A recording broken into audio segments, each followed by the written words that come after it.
Hai sahabat LBI, selamat datang di Siniar Kamar LBI, ruang obrolan santai tapi penuh makna tentang bahasa dan budaya. Yang namanya kamar, ya biasanya kamar ini kita jadikan untuk tempat berehat sejenak sambil berangan-angan merencanakan masa depan, dan sesekali kita ajak sahabat kita ngobrol di kamar untuk bertukar pikiran. Sahabat yang kita ajak untuk mengobrol hari ini udah pernah kesini sih ya. Udah. Bertemu lagi Bu, terima kasih mau hadir kembali di Kamar LBI. Sama-sama, saya juga berterima kasih diundang lagi. Dan ini sebuah kehormatan bagi kami bisa mengundang Ibu kembali, bisa mengobrol dengan Ibu kembali. Sama-sama. Ibu Felicia Nuradi Utodewo. Dan walaupun dulu seorang pengajar, ahli di bidang periklanan. Juga kan yang ahli periklanan ayah saya. Oh ayah. Iya. Tapi mengajar juga untuk orang-orang iklan ya waktu itu ya. Iya, membantu. Dan ada satu yang dilakukan oleh Ibu sih sampai di puncak-puncak karirnya waktu itu sebagai pemimpin di Siameo Kitab in Language ya. Yaitu sebuah lembaga milik organisasi Asia Tenggara, milik ASEAN yang bergerak di bidang pendidikan dan budaya, terutama bahasa tapi juga pendidikan sih secara umum. Dan Ibu tentunya sebagai salah satu petinggi di Siameo sering bertemu dengan pembuat kebijakan bahasa di seluruh Asia Tenggara, ya kan? Alhamdulillah, ya. Jadi Ibu tahu bagaimana kebijakan bahasa yang ada di Vietnam, sampai ke Filipina, ya. Timor Leste juga waktu itu Ibu juga ke sana kan? Iya. Pada saat saya ke Timor Leste itu jadi mereka sudah bergabung dengan Siameo. Dan menariknya di Timor Leste mereka menggunakan bahasa Indonesia juga di pendidikan. Betul. Ya, sehari-hari juga mereka menggunakan bahasa Indonesia juga sebenarnya, tapi mereka mengatakan itu bahasa Melayu. Betul kan? Setahu saya mereka tetap menggunakan bahasa Indonesia karena sekarang mereka juga anggota APIPA. Oh, mereka anggota APIPA. Jadi yang APIPA itu asosiasi afiliasi pengajar dan pegiat bahasa Indonesia untuk bagi penutur asing ya itu ya. Nah, itu mereka juga sebenarnya si pengajarnya ini orang asli sana, begitu maksudnya. Ada yang orang asli sana. Saya sekarang ini bulan April dan Mei ini sedang melatih guru-guru BIPA yang bukan penutur jati. Bukan penutur jati bahasa Indonesia. Ini sebuah bukti bahwa bahasa Indonesia sebenarnya sudah menjadi bahasa internasional. Betul. Seperti bahasa Inggris diajarkan oleh orang-orang bukan penutur jati, ya kan? Iya. Bahasa Arab banyak diajarkan oleh bukan penutur jati. Betul. Ketika bahasa Indonesia diajarkan diajarkan oleh yang bukan penutur jati, mungkin dia sudah menjadi bahasa internasional. Iya. Ya kan? Iya, betul. Jadi jangan bahasa Indonesia ini jangan cuma diajarkan oleh orang Indonesia, harus diajarkan juga oleh orang yang bukan Indonesia. Oleh karena itu, penutur jati bahasa Indonesia harus bangga. Karena sudah memiliki saingan dalam mengajarkan bahasa Indonesia kepada orang asing. Tapi kita jangan melihatnya sebagai saingan, sebagai mitra kerja. Jadi mitra kerja. Kita tergantung pola pikir kita, mindset kita. Ini dianggap saingan atau mitra kerja. Tetapi di mana-mana ketika sebuah perusahaan punya saingan, berarti itu barangnya memang sudah diterima oleh masyarakat. Betul. Ya kan? Betul. Jadi jangan anggap itu sebagai saingan. Tapi ngomong-ngomong kembali lagi ke bahasa Melayu, ini mereka menyebutnya ini bahasa Melayu. Katanya juga orang Malaysia menganggap bahasa Indonesia ini bahasa Melayu kan gitu. Itu kita mau ngobrol bahasa Indonesia versus bahasa Melayu sama atau berbeda. Gitu Bu. Pertanyaannya nih, sejak kalau menurut pendapat saya orang Sumatera. Saya Sumatera Barat gitu ya. Keluarga saya banyak juga yang di Singapura. Lebih banyak lagi yang di Kuala Lumpur, Malaysia. Saya menganggap bahasa mereka ya sama-sama ngerti. Sebenarnya itu adalah bahasa yang sama, cuma apa ya kalau dalam istilah linguistiknya paklenya atau apanya, cara menyampaikannya aja yang berbeda, tapi sebenarnya bahasanya sama atau berbeda. Terus kapan akhirnya bahasa ini berpisah? Mungkin kita mulai dulu dari situ. Sejak kapan mulai bahasa ini berpisah? Baik, jadi sebetulnya memang bahasa Indonesia secara historis berasal dari bahasa Melayu. Meskipun disebutnya sekarang Melayu kuno, ya kan? Ada Melayu klasik juga. Ya, Melayu klasik. Ya. Oke. Jadi asalnya dari sana. Kapan mulai berpisah? Kita mulai berpisah pada saat Indonesia mengucapkan Sumpah Pemuda. Nah, pada saat itu bangsa Indonesia atau anak-anak muda Indonesia pada masanya itu sudah memisahkan, memberikan nama baru, ya, yaitu nama bahasa Indonesia, bukan bahasa Melayu. Nah, lalu kalau pertanyaan tadi kan ada pertanyaan mengenai perbedaan linguistiknya lah ya, perbedaan bahasanya. Saya mau bicara dulu mengenai perbedaan sudut pandang ya. Sudut pandang dalam artian begini. Bahasa itu adalah sistem lambang bunyi, sifatnya arbitrer, dan digunakan oleh masyarakat untuk berkomunikasi, ya kan, dan mengidentifikasikan diri.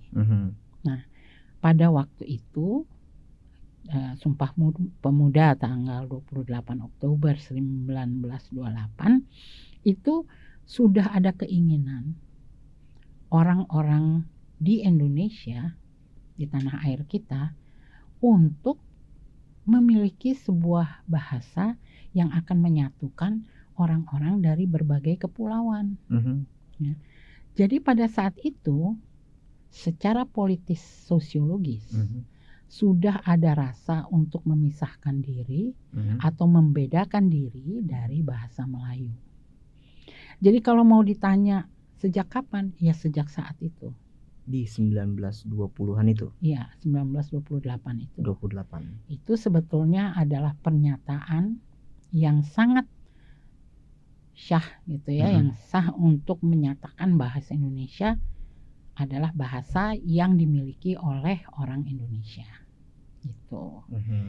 Yang secara politis karena identifikasi diri ya, sebagai identifikasi negara, identifikasi masyarakat ya, itu dibedakan dari bahasa Melayu.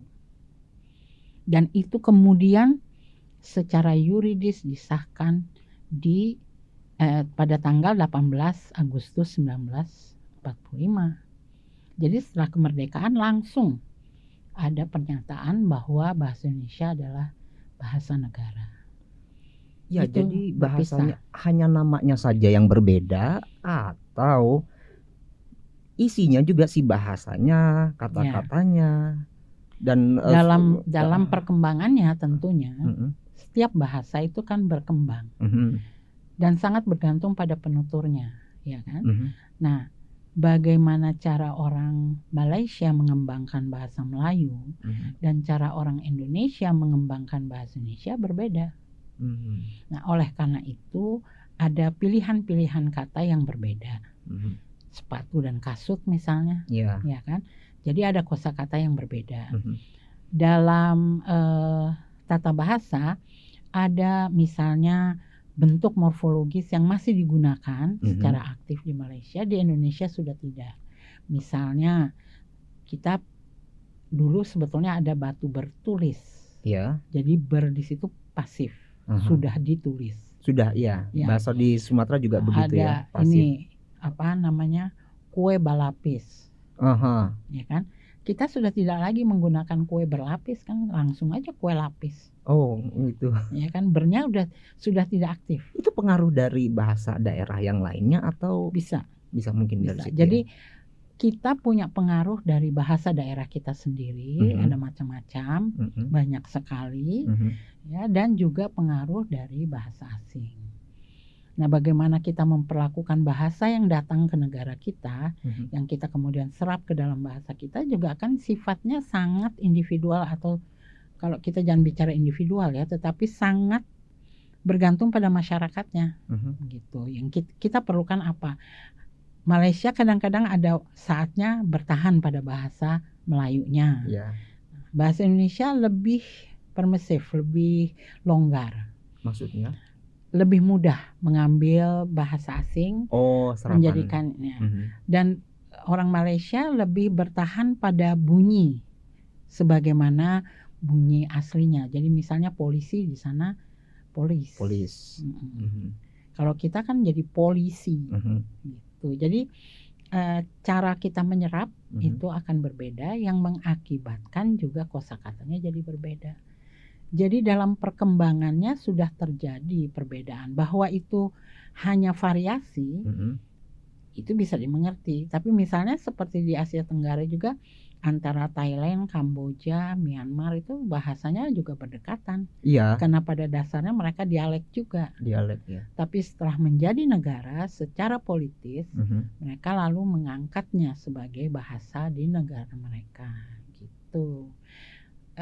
Kalau Filipina ya, tadinya kan bahasa yang diangkat sebagai bahasa persatuan ya itu adalah bahasa Tagalog kan. Tapi sekarang dengan perkembangan bahasa Filipina sendiri, mereka berubah nama menjadi bahasa Filipino. Filipino yang bukan, kalau Tagalog itu kan daerah, bahasa dari suatu daerah. Dari suatu daerah gitu ya. Mungkin paling besar ya. Kalau sekarang jadi mereka memberi nama Filipino. Perbedaan kedua bahasa ini, bahasa Melayu di Malaysia dengan bahasa Indonesia itu, kalau ibu lihat itu seperti perbedaan antara bahasa Inggris American dan bahasa Inggris British. Seperti itu perbedaannya, atau lebih besar lagi perbedaannya menurut ibu? Tidak, sebetulnya sama, hampir sama. Jadi seperti British American, terus American English dan Australian English. Kenapa nggak disebut Malay Indonesian, Malay Malaysia? Enggak. Kenapa nggak disebut gitu? Kita tidak mau. Alasannya? Ini kan politik. Jadinya. Ya kan? Jadi kan alasannya adalah kekuatan jati diri. Kita tidak mau menyebut diri kita sebagai dialek. Gitu. Kalau bahasa Inggris mungkin mereka mengakui sebagai dialek. Mungkin yang diangkat hanya bahasa Inggris, tapi bahasa Inggris as a whole ya, sebagai satu kesatuan. Tetapi karena apa? Karena mereka merasa bahwa inilah bahasa yang diajarkan di seluruh dunia, ya kan? Mulainya juga dari bagaimana orang Inggris menguasai dunia, kan? Rules the world, kan katanya kan si British itu. Jadi dan daerah Amerika dan daerah Australia bukanlah tempat mereka tinggal. Mereka kan imigran semua ke sana. Sementara Malaysia dan Indonesia, orang-orangnya memang orang Malaysia, ya kan? Orang Indonesia, orang-orangnya juga memang orang Indonesia. Mereka bukan imigran dari mana-mana. Mereka berada di tanah mereka sendiri. Tapi kalau kita sebutnya tetap bahasa Indonesia, kita nggak mau sebut ini sebagai bahasa Melayu, ini nanti akan mempengaruhi, akan berdampak nggak dengan persatuan kita dengan negara-negara jiran? Ya. Sulit nggak kita menjadi bersatu jadinya? Jadi itu kembali lagi soal masyarakatnya.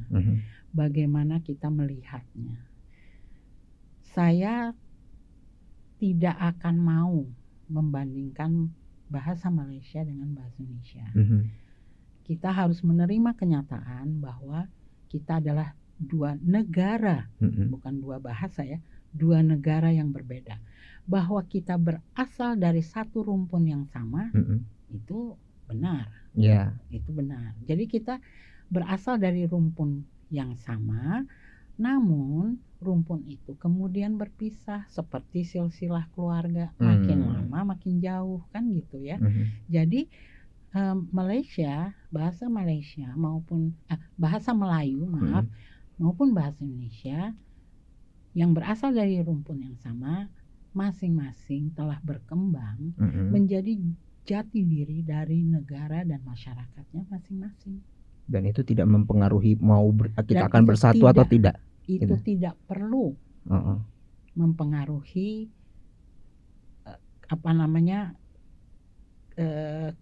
kekompakan ya, kolaborasi yang telah terjadi selama ini. Jangan bersaing. Nah, apakah itu dalam hal budaya? Apakah itu dalam hal bahasa? Jadi misalnya budaya dalam hal berebut, batik itu punya siapa sih gitu ya.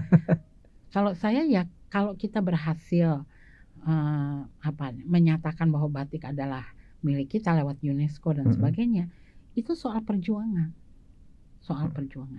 Dan kalau kita bilang soal perjuangan, kembali lagi soal politik. Bagaimana diplomasi kita untuk mengangkat kekayaan kebudayaan kita termasuk bahasa di dalamnya menjadi kebudayaan bahasa yang unggul, kan gitu. Itu perjuangan kita gitu. Apakah akan dilanjutkan oleh yang muda-muda? Siapa tahu. Saya tidak berani berjanji karena sangat bergantung bagaimana mereka memandang bahasanya.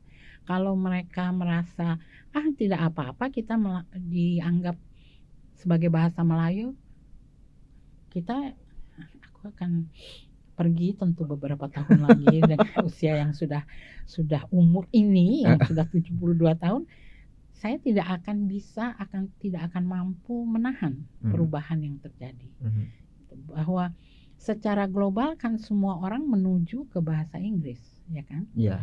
Nah, apakah lalu itu berarti bahasa setiap negara akan menghilang satu sama lain? Kita tidak tahu. Karena bisa saja pada suatu saat dia menjadi bahasa daerah, kan bahasa negara itu. Iya. Bagi negara global gitu, kalau ada negara global gitu ya. Jadi kembali lagi soal masa depan, ya kan, soal bagaimana kita melihat perkembangan bahasa kita ke depannya, itu juga merupakan perjuangan dari pemakai atau pengguna bahasanya. Apakah kita ingin mempertahankan bahasa kita? Jika memang ada, setelah mengetahui misalnya, ternyata kita lebih keren ya, misalnya dari bahasa yang lain gitu ya kan.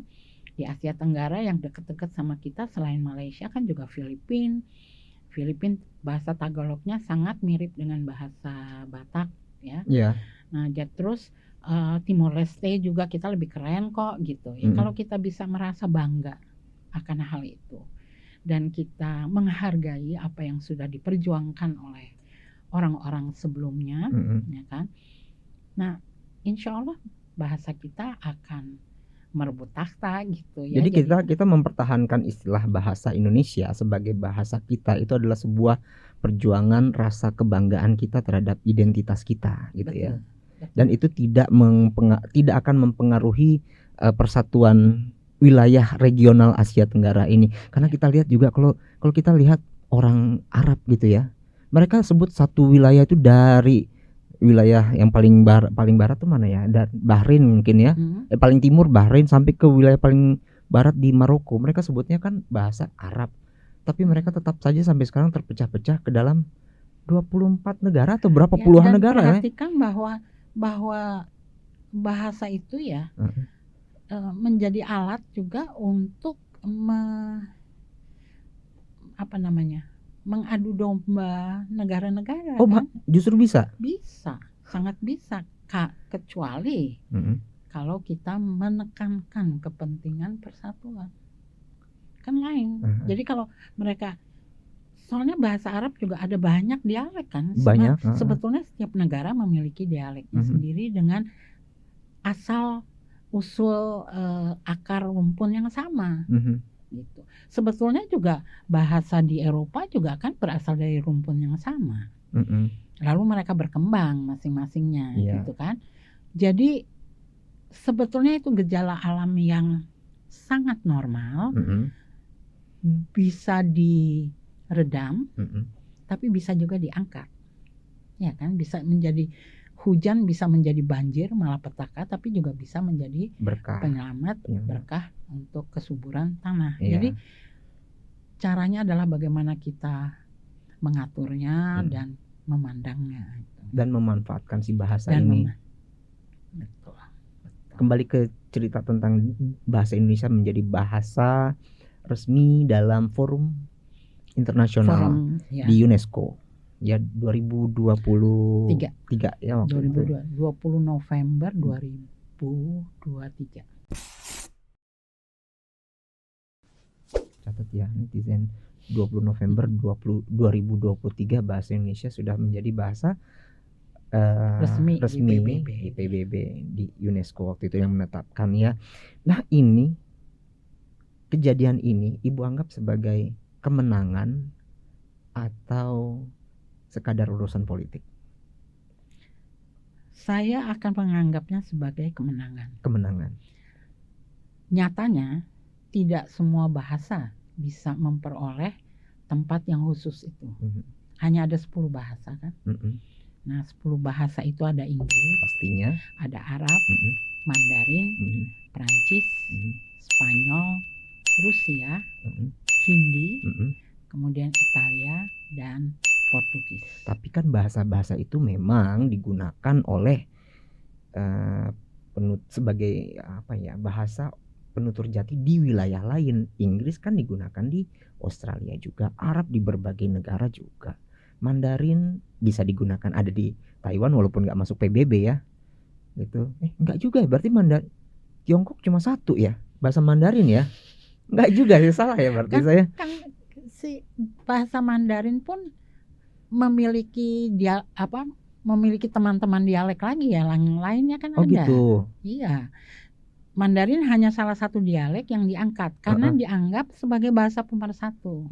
Hanya bedanya tidak seperti Indonesia yang menjadikannya bahasa negara kan gitu. Tapi gitu. Dia diakui sebagai bahasa yang lalu digunakan di mana-mana. Jadi orang Singapura akan menggunakan. Kalau kita menggunakan bahasa Mandarin mereka mengerti gitu. Kalau kita datang ke taruhlah ke mana tuh, ke Thailand saja ya. Ada yang menggunakan Mandarin. Ya gitu. Jadi tapi bayangkan ya, kedudukannya agak berbeda dengan Indonesia, bahasa Indonesia. Bahasa Indonesia itu bahasa negara, bahasa nasional, diakui sebagai bahasa pemersatu. Jadi kita memang kemanapun kita berjalan ya, kita akan bertemu dengan masyarakat yang menggunakan bahasa Indonesia. Dan alhamdulillahnya ya, belum sampai memiliki dialek yang berbeda seperti Inggris, Amerika, dan Australia kan enggak. Kita masih berusaha menuju kepada bahasa Indonesia yang formal yang sama gitu. Berarti kita artinya di sini. Saya mungkin mau tanya di sini, syaratnya bisa menjadi bahasa di forum resmi internasional dianggap seperti itu UNESCO. Itu apa sebenarnya syaratnya? Sebetulnya ada tiga. Ada tiga. Yang pertama, UNESCO mengatakan bahwa bahasa Indonesia memiliki sejarah panjang. Sejarahnya tuh panjang. Masa panjang kan dari 28 sebenarnya, 1928. Tapi sejarah, kita bicara sejarah. Sejarah dari si nenek moyangnya. Sama seperti Inggris, bahasa Inggris yang 200 tahun yang lalu juga beda kan. Jadi, sebenarnya. Berarti kan baik bahasa Indonesia maupun bahasa Inggris memiliki sejarah yang panjang. Ya kan? Dan dia menjadi sangat kuat karena menjadi bahasa persatuan bahkan sebelum Indonesia merdeka. Iya. Ya kan? Jauh sebelum itu. Jauh, dia sudah bahasa perdagangan di pulau-pulau bahkan sampai ke wilayah semenanjung bagian Madagaskar juga digunakan sebagai bahasa itu ya, bahasa Melayu itu ya. Oke. Dan dia juga berhasil yang kedua mereka jelas terlihat bahwa bahasa Indonesia menyatukan berbagai suku bangsa, etnis yang ada di Indonesia. Begitu banyak ragamnya, begitu banyak kendalanya karena kepulauan ya kan. tapi itu bisa bersatu. Kita bisa bersatu di situ, dan kemudian bisa digunakan oleh pemerintah untuk berkomunikasi kepada rakyatnya. Jadi semua sudut pandang pemerintah, peraturan pemerintah dinyatakan dalam bahasa Indonesia. Gitu kan. Itu yang kedua. Yang ketiga itu adalah dia tidak tetap, tidak statis, tetapi dinamis. Berkembangnya tidak hanya di dalam negeri, tapi juga di luar negeri. Sekarang sudah berapa? 52 negara yang pakai bahasa Indonesia. Maksudnya ada orang yang menggunakan bahasa Indonesia. Betul. Di 52 negara. Iya, termasuk di Rusia.